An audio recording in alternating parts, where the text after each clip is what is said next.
Inox Himachal news में आपका स्वागत है। आइए जानते हैं क्या है दिन भर की बड़ी खबरें। जलोड़ी जो सुरंग परियोजना पर केंद्र की आपत्तियां, डीपीआर में मांगे तकनीकी सुधार। कृषि विश्वविद्यालय में वीसी नियुक्ति को लेकर सरकार और राजभवन आमने सामने। भराड़ी के पास दर्दनाक हादसा, ट्रक की चपेट में आकर बुजुर्ग की मौत। सीएम सुक्खू ने 150 स्वचालित मौसम केंद्र और डॉपलर रेडार स्थापित करने की केंद्र के सामने रखी मांग। बैंकों में पड़े निष्क्रिय खातों की रिपोर्ट तलब, सरकार ने मांगा पूरा ब्यौरा। जनता की भूली रकम लौटाएंगे बैंक, 10 साल से निष्क्रिय पड़े खातों की जांच शुरू। शिक्षकों को डिमोट करने संशोधित वरिष्ठता सूची पर हाईकोर्ट का बड़ा फैसला। NH 205 की खस्ता हालत पर विधिक सेवा प्राधिकरण को निरीक्षण के दिए निर्देश। छोटा शिमला में पेट्रोल पंप के साथ भवन में भड़की आग, लाखों रुपए का नुकसान। आइए जानते हैं अब खबरें विस्तार से।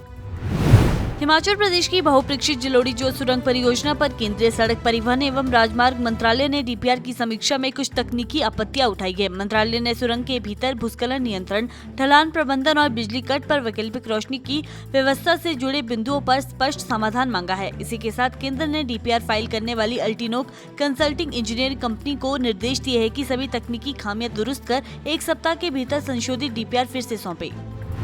हिमाचल प्रदेश कृषि विश्वविद्यालय में कुलपति नियुक्ति को लेकर सरकार और राजभवन एक बार फिर आमने सामने है। राज्यपाल शिव प्रताप शुक्ल ने इस मामले में बड़ा बयान देते हुए कहा कि वीसी की नियुक्ति पूरी तरह से नियमों और सुप्रीम कोर्ट के आदेशों के अनुसार ही होगी। राष्ट्रपति के निर्णय को प्राथमिकता दी जाएगी और किसी भी सूरत में राजभवन को बाईपास करने की कोशिश स्वीकार नहीं की जाएगी। राज्य सरकार ने जुलाई में पालमपुर कृषि विश्वविद्यालय और नौणी बागवानी विवि के लिए कुलपति चयन संबंधी विज्ञापन जारी किए थे, लेकिन राज्यपाल ने इन्हें शून्य और अमान्य करार दिया था। मामला अब हाईकोर्ट में है और कोर्ट ने फिलहाल नियुक्ति प्रक्रिया पर रोक लगा दी है।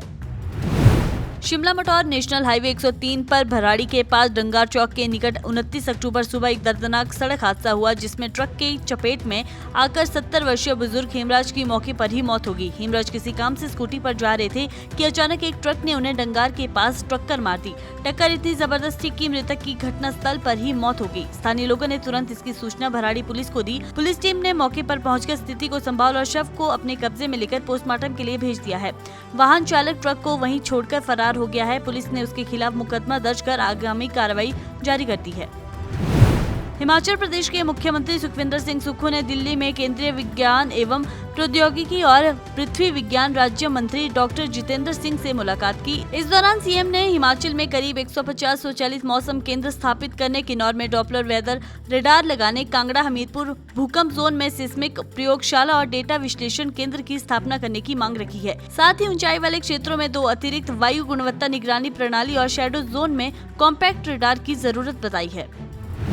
राज्य के कोष को मजबूत करने के लिए सभी जिलों और उपमंडलों को निर्देश दिए गए हैं कि वे बैंकों और कोषागारों में पड़े निष्क्रिय खातों की रिपोर्ट तैयार कर सरकार को भेजें। जानकारी के मुताबिक विभिन्न विभागों के बैंकों में करीब 12,000 करोड़ रुपए ऐसे हैं जो वर्षों से खर्च नहीं हुए हैं। सरकार ने आदेश दिया है कि ठप पड़ी योजनाओं का बजट और ब्याज राज्य कोष में जमा कराया जाए। वित्त विभाग ने ये भी स्पष्ट किया है कि जो विभाग अपने अप्रयुक्त फंड्स वापस नहीं करेंगे, उनके अतिरिक्त बजट प्रस्ताव मंजूर नहीं किए जाएंगे। हिमाचल प्रदेश में अब ऐसे बैंक खाते, बीमा पॉलिसियां, म्यूचुअल फंड और शेयर जिन पर वर्षों से कोई दावा नहीं किया गया, उनके असली हकदारों तक पहुंचने की प्रक्रिया शुरू हो गई है। भारतीय रिजर्व बैंक और वित्त मंत्रालय के निर्देश पर ये पहल आपकी पूंजी आपका अधिकार अभियान के तहत शुरू की गई है। 10 साल से निष्क्रिय खातों की समीक्षा कर वास्तविक जमाकर्ताओं या वारिसों की पहचान की जाएगी और दावा प्रक्रिया के जरिए राशि लौटाई जाएगी। अभियान में बैंक खातों के साथ साथ बीमा, म्यूचुअल फंड, शेयर निवेश और डिविडेंड की अटकी रकम भी शामिल है। हिमाचल प्रदेश हाईकोर्ट ने टीजीटी से प्रवक्ता पद पर पदोन्नति पाने वाले शिक्षकों को बड़ी राहत दी है। कोर्ट ने सिंगल बेंच के उस आदेश पर रोक लगा दी जिसमें शिक्षकों को डिमोट करने और वरिष्ठता सूची में संशोधन करने के निर्देश दिए गए थे। मुख्य न्यायाधीश की खंडपीठ ने राज्य सरकार सहित सभी प्रतिवादियों को नोटिस जारी कर जवाब मांगा है। इससे पहले सिंगल बेंच ने राज्य सरकार को 8 सप्ताह में संशोधित वरिष्ठता सूची तैयार करने और पदोन्नति प्रक्रिया में बदलाव करने के आदेश दिए थे।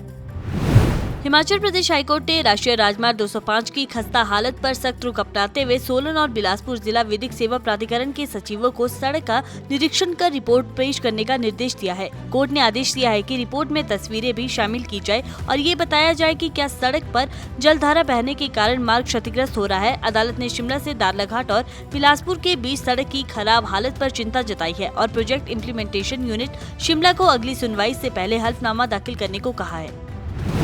शिमला जिले के छोटा शिमला इलाके में 29 अक्टूबर सुबह डिम्पल लॉज नामक भवन में अचानक आग लगी। आग पेट्रोल पंप के पास भड़की, जिससे अफरा तफरी मच गई।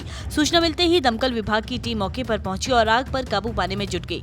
प्रारंभिक जानकारी के अनुसार आग से लाखों रुपए का नुकसान हो चुका है। हालांकि राहत की बात ये रही कि हादसे में किसी के हताहत होने की कोई खबर नहीं है। वहीं आग लगने के कारणों की जाँच की जा रही है।